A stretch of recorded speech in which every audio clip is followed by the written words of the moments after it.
Hello बच्चों, हमारा प्रश्न है निम्नलिखित में से कौन सा ग्राफ के लिए सही है। और इसके उत्तर कुछ इस प्रकार ए बी सी डी जो कि ग्राफ के फॉर्म में दिए गए हैं। चलिए इस प्रश्न को हल करते हैं। बच्चों, इसमें हर एक ऑप्शन के लिए एक अलग अलग समीकरण दिया गया है और हमसे पूछा है कि क्या वो उस समीकरण के लिए जो बना हुआ ग्राफ है वो सही है कि गलत है। चलिए हम इसको चेक कर लेते हैं ऑप्शन बाय ऑप्शन। चलिए ऑप्शन एक को लेते हैं, ए लेते हैं। तो यहाँ से हम देखते हैं इसका समीकरण है y बराबर e की पावर माइनस एक्स। तो बच्चों चलिए हम चेक करते हैं। अगर यहाँ पर हम x की वैल्यू 0 रख दें, x की वैल्यू 0 रख देंगे तो y की वैल्यू कितनी होगी, 1 होगी। क्योंकि हम जानते हैं e की पावर 0 बराबर 1 होता है, तो ये वैल्यू 1 होगी, यानी ये सही है। अब हम देखते हैं बच्चों, अब समझते हैं कुछ इसका इस समीकरण से। जैसे जैसे x की वैल्यू हम बढ़ाते जाएंगे e की पावर माइनस एक्स, तो e की पावर माइनस एक्स यानी ये वैल्यू छोटी होती जाएगी, ये वैल्यू आपकी छोटी होती जाएगी। तो छोटी होती जाएगी तो यानी y का मान जो है, अगर x बढ़ेगा तो y का मान जो है वो कम होगा। तो बच्चों हम चलिए देखते हैं, अगर यहाँ टाइम यानी यहाँ पर अगर हम x बढ़ाते हैं तो ये y जो है कम होती चली जा रही है, ये सही है। अब हम चलिए फिर दूसरा कंडीशन देखते हैं कि अगर हम x की वैल्यू इस दूसरे क्वाड्रेंट के लिए, तो हम देखते हैं अगर x की माइनस वैल्यू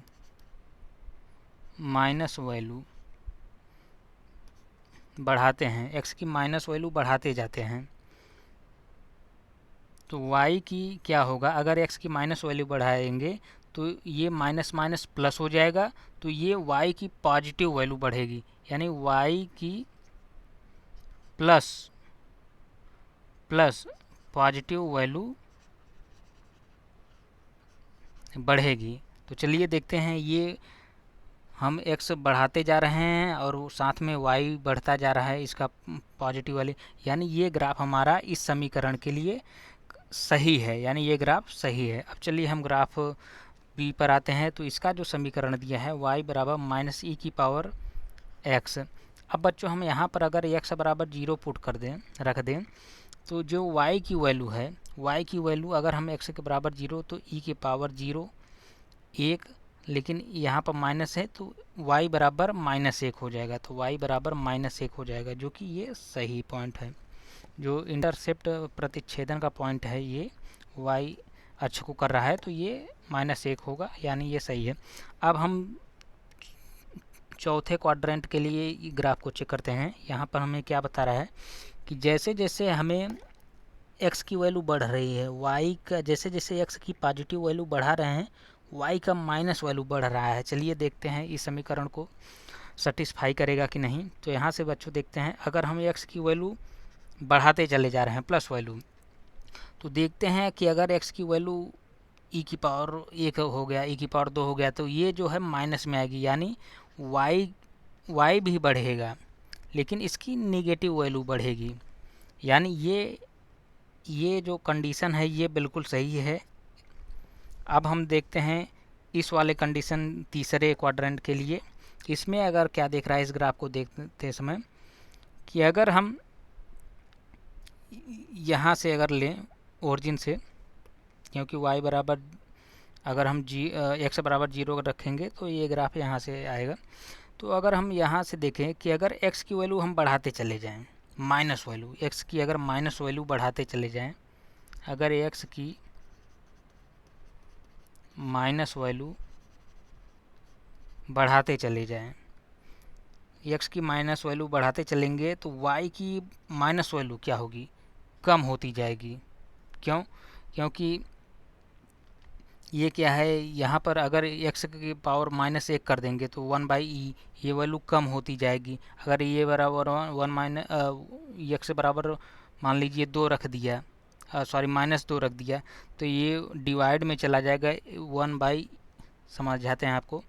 अगर ये जैसे ये बराबर दिया है, अगर यहाँ पर x बराबर -2 हम रखते हैं तो ये जो वैल्यू है ये हो जाएगी आपकी -e⁻², यानी ये हो जाएगा माइनस, ये और छोटी होती जाएगी माइनस में, यानी कि ये जो ग्राफ है ये बिल्कुल सही है जैसा हमें इस समीकरण में दिया गया है, और जो ग्राफ है ये बिल्कुल सही है। आइए हम तीसरे ग्राफ को चेक करते हैं। यहाँ पर इसके लिए समीकरण दिया गया है y बराबर -e⁻−x। अब हम समझते हैं, अगर हम यहाँ पर इस समीकरण में x बराबर 0 रख दें, x बराबर 0 रख देंगे तो हमें y बराबर -1 मिलेगा। देखते हैं ये सही है कि नहीं। हाँ, बिल्कुल सही है। यहाँ पर y बराबर, अगर हम यहाँ पर इस समीकरण में x बराबर 0 तो y बराबर -1 सही है। अब चलिए हम चौथे क्वाड्रेंट के लिए चेक करते हैं कि जैसे जैसे x बढ़ रहा है, x की पॉजिटिव वैल्यू बढ़ रही है, वैसे वैसे y जो है कम होता जा रहा है, y की वैल्यू कम होती जा रही है। चलिए देखते हैं, अगर x को हम बढ़ाते हैं, x को बढ़ाते हैं प्लस वैल्यू, तो ये अगर प्लस वैल्यू बढ़ाते हैं तो ये होगा, मान लीजिए x बराबर अगर हम 2 लेते हैं तो ये क्या हो जाएगा, ये हो जाएगा आपका y बराबर -e⁻², तो ये हो जाएगा -1/e², तो ये वैल्यू कम होती जाएगी। तो ये बिल्कुल सही है कि अगर x की वैल्यू बढ़ती जाएगी तो y की वैल्यू कम होती जाएगी, और वो भी माइनस में, यानी ये ग्राफ बिल्कुल सही है चौथे क्वाड्रेंट के लिए। अब तीसरे के लिए चेक करते हैं। यहाँ बोल रहा है कि अगर x की वैल्यू बढ़ती है माइनस में, माइनस वैल्यू x की बढ़ती जा रही है, तो y की भी वैल्यू जो है माइनस में बढ़ती जा रही है। चलिए हम चेक करते हैं समीकरण से। समीकरण क्या है, y बराबर -e⁻−x। अगर हम यहाँ पर x बराबर -2 रख दें तो ये क्या होगा, y बराबर हो जाएगा -e², यानी ये वैल्यू बढ़ेगी लेकिन माइनस में, यानी ये कि अगर x की वैल्यू हम माइनस में बढ़ाते जाएंगे तो y की वैल्यू भी माइनस में बढ़ती जाएगी, यानी ये बिल्कुल सही है ये ग्राफ रिप्रेजेंटेशन। यानी इस तीनों समीकरण का तीनों के लिए ग्राफ सही है, यानी ये इसके उत्तर जो है ऑप्शन डी होगा कि तीनों ग्राफ सही हैं। आशा करता हूँ यह प्रश्न का उत्तर आपको समझ में आ गया होगा। धन्यवाद।